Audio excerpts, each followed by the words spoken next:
को निराश नहीं करते थे, झोली भर भर कर देते थे।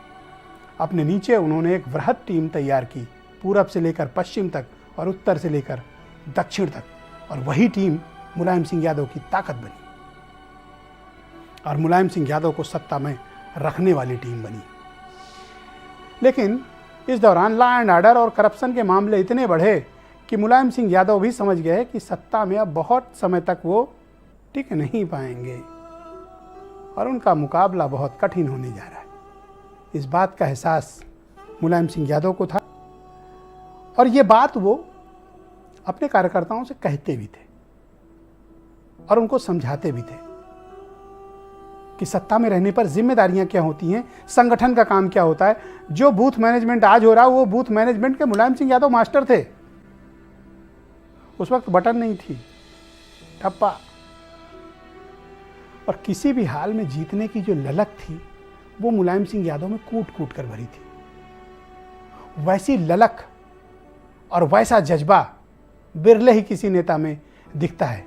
मैं आपको एक बयान सुनाना चाहता हूं, आप वो बयान सुनिए कि कार्यकर्ताओं के साथ जब उनका संवाद होता है, उस संवाद में वो कार्यकर्ताओं के साथ क्या बातें करते हैं, कैसे उन्हें समझाते हैं और चुनावी राजनीति पर क्या चर्चा करते हैं। थोड़ा एक सुनिए उनकी बात। हमारी सरकार की नीति है कि जल्दी से जल्दी बिजली का उत्पादन हो, तो कुटीर उद्योग धंधे, छोटे छोटे उद्योग धंधे, मध्यम उद्योग धंधे और बड़े कारखाने लगा करके ही बेरोजगारी का मुकाबला किया जा सकता और बेरोजगारी समाप्त की जा सकती। इस ओर प्राथमिकता के आधार पर सरकार काम कर रही है, निर्णय भी लिए हैं। इसी बीच आया 2004। मुलायम सिंह यादव मुख्यमंत्री थे, लेकिन लोकसभा का चुनाव में ज़्यादा से ज़्यादा उनको एमपी चाहिए थे। तो उन्होंने क्या विकल्प चुना? खुद चुनाव लड़ गए, चीफ मिनिस्टर रहते हुए पार्लियामेंट इलेक्शन कि दिल्ली पर कब्जा करेंगे। कांग्रेस और बीजेपी में घबराहट थी। क्यों थी? एक मुख्यमंत्री खुद चुनाव लड़ रहा था और मुख्यमंत्री रहते किसको चुनौती थी? दिल्ली दरबार को, कि आ रहे हैं और अगला प्रधानमंत्री तय करेंगे हम। 2004 चुनाव जीत लिए। हालांकि दिल्ली में फिर कुछ बहुत खास फेरबदल हुआ नहीं, तो उन्होंने लोकसभा से इस्तीफा दे दिया। लेकिन 2007 तक मुलायम सिंह यादव ने शासन किया और जब 2007 का चुनाव हुआ तो एंटी इनकम्बेंसी इतनी बढ़ चुकी थी कि मुलायम सिंह यादव को भी एहसास हो गया था कि सत्ता उनके हाथ से निकलने वाली है। लेकिन ऐन समय तक, काउंटिंग के अंतिम मत गिनने तक मुलायम सिंह यादव डटे रहे, लड़ते रहे, भिड़ते रहे।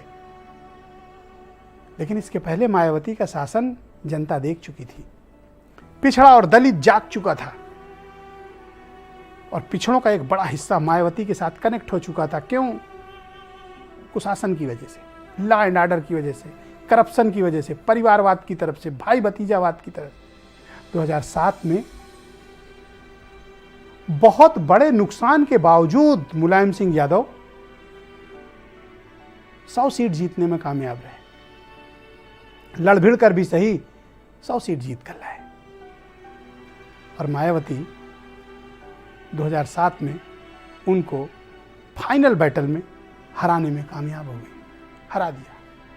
नेताजी चुनाव हार गए, समाजवादी पार्टी चुनाव हार गई और ये उनके जीवन की 2007 की सबसे बड़ी पराजय थी। उस पराजय का कारण वो उन्हें खुद भी एहसास था। क्यों? Anti incumbency factor, law and order की प्रॉब्लम, करप्शन, भाई भतीजावाद। और उस वक्त जो बीएसपी से टूटकर सारे विधायक आए थे, उन्हें क्या बना दिया गया था? मिनिस्टर। और सब घनघोर करप्शन में लिप्त थे। चाहते हुए भी मुलायम सिंह यादव उन्हें रोक नहीं पा सकते थे। क्यों नहीं रोक पा रहे थे? क्योंकि सत्ता भी तो उन्हीं के दम पर थी ना। क्योंकि वो ना आए होते और ना मुलायम सिंह यादव मुख्यमंत्री बने होते। और जुबान के थे बहुत पक्के।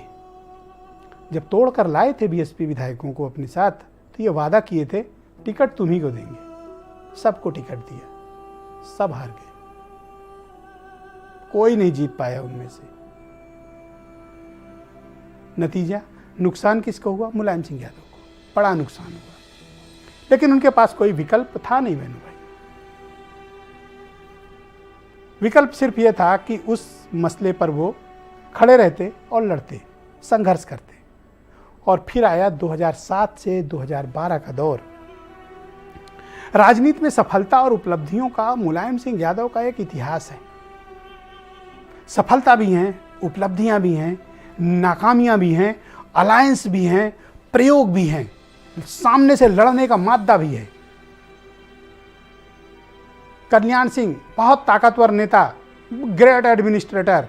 मायावती अपने वक्त की जलजलेदार नेता कि मायावती के खिलाफ बोलने पर एनएसए लग जाता था। हिम्मत नहीं पड़ती थी कि लोग मायावती के खिलाफ बोलें।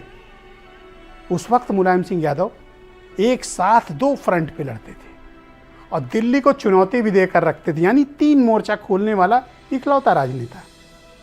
मायावती, कल्याण सिंह, दिल्ली, एक साथ मोर्चा, और इन मोर्चों पर सब पर जवाबी हमले करने की भी ताकत रखने वाले व्यक्ति का नाम मुलायम सिंह यादव। कि इधर बीजेपी को रोकना है, उधर मायावती से लड़ना है और दिल्ली पर अपनी धमक भी बरकरार रखनी है। और इस वक्त उनके सबसे ट्रस्टेड व्यक्ति थे शिवपाल यादव, उनके छोटे भाई प्रोफेसर राम गोपाल यादव, जिनको उन्होंने दिल्ली का कनेक्ट दे रखा था। और उसी वक्त एक अनोखी